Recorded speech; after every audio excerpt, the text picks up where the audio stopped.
Hello guys, good morning. तर परत एकदा माझ्या चॅनलवरती सर्वांचं मनापासून स्वागत आहे.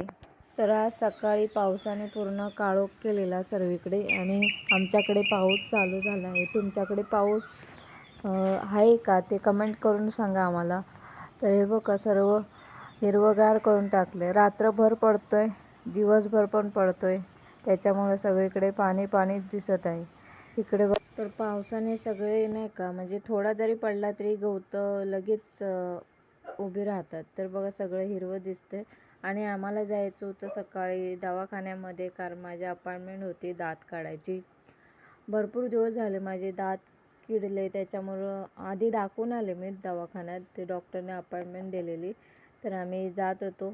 तर मी बाबूला घेऊन पुढे होते उभी आणि वैभूला बघायला आवरलं वैभूला. तर वैभू पिशवी घेऊन येत होती माझ्याकडे आणि आम्ही आलो दवाखान्यामध्ये. तर एक पेशंट होता आतमध्ये, म्हणून जरा वेट करावं लागलं. तर आम्ही बाहेरच होतो आणि बाबू रडत होता, त्याच्यामुळे मी बाहेर त्याला गाड्या वगैरे दाखवत होते, कारण तो आतमध्ये अजिबात राहत नव्हता. त्याच्यामुळे त्याला बाहेर दाखवत होते गाड्या वगैरे, तेव्हा तो शांत बसत होता. कारण मला पण टेन्शन होते की आतमध्ये गेले तर हा 1 तास कसा राहील त्याच्या पप्पाकडे, कारण जास्त राहत नाही तो त्याच्या पप्पाकडे. तेच टेन्शन होतं मला. पण राहिला तो. त्याच्यानंतर दात काढून झाला माझा आणि आम्ही आलो मेडिकलमध्ये गोळ्या घ्यायला. तर गोळ्या घेत होते तर मेडिकलमध्ये गोळ्या घेत असतानाच बारीक बारीक पाऊस चालू झाला. मी त्यांना म्हटले की लवकर आवरा, पण पाऊस इतका आला की खूप मोठा पाऊस आला, त्याच्यामुळं आम्हाला थांबावंच लागलं तिथे. तर पाऊस चालू झाला म्हणून म्हटलं तिथेच थांबावं. बाजूला कपड्याचं दुकान होतं, तिथे गेलो, कारण वैभूसाठी शाळेचा ड्रेस घ्यायचा होता म्हणून गेलो. तर बघा, ड्रेस लावून बघत होते तिचे पप्पा, तर व्यवस्थित होता मापाला. पण घातल्यानंतर जरा छोटं व्हायला लागलं तिच्या मापाहून. जरा लहान होतं ते, म्हणून त्यांना म्हटलं की जरा अजून त्याच्यावर मोठं द्या.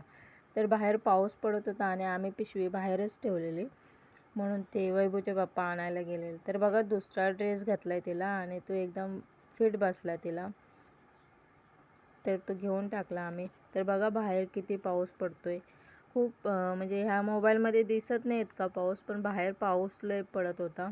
तर वैभूचे पप्पा त्यांच्यासाठी कोट बघत होते, रेनकोट. तर मी म्हणते कशाला उगाच घेताय, खर्च कशाला वाढवताय, उगाच आहेत 1-2 आहेत घरामध्ये, तरी अजून त्यांना घ्यायचं होतं. तर बघा किती पाऊस पडतोय, हे सगळं पाणी पाणीच करून टाकलंय. तुमच्याकडे आहे का पाऊस? आमच्याकडे पाऊस चालू झालाय. त्यानंतर आम्ही घरी आलो. ते थोडा थांबल्यानंतर आम्ही घरी आलो आणि घरी आल्यानंतर परत पाऊस चालू झाला. दिवसभर ते चालू होतं. कधी ऊन पाडत होता, म्हणजे थोडं आणि परत सरीवर सरी येत होत्या. आणि वादळ पण भरपूर होतं. दुपारी वादळ भरपूर झालं आमच्याकडे, जे वारा घेऊन आलेला पाऊस. आणि असाच येतो, म्हणजे वाऱ्यावरती येतो आणि पटकन जातो आणि परत थोडंसं ऊन पाडतो. आणि तर हे कोणाला माहिती आहे का तेरीचं पण, पाऊस जेव्हा पडतं तेव्हा पावसाचं पाणी ह्याच्यावरती साचतं आणि हे पाणी त्या पानाला लागत नाही. म्हणजे ते आपण जरी असं त्याला हलवलं ना, तर पाणी त्याच्यावरतीवर हलतं. तर बघायला छान वाटतं ते. तर मी ते बघत होते करून. तर तुम्ही कधी केलं आहे का? कमेंट करून नक्की सांगा. म्हणजे पाणी अजिबात त्याच्यावर थांबत नाही, म्हणजे असं साचतं पण पाणी त्या पानाला लागत नाही. तर बघा, सगळी गवतं उठली तिकडे. त्यानंतर घरी आलो आणि माझी दाढ खूप दुखत होती, त्याच्यामुळे वैभूच्या पप्पाला सांगितलं की जरा तुम्ही बनवा जेवण.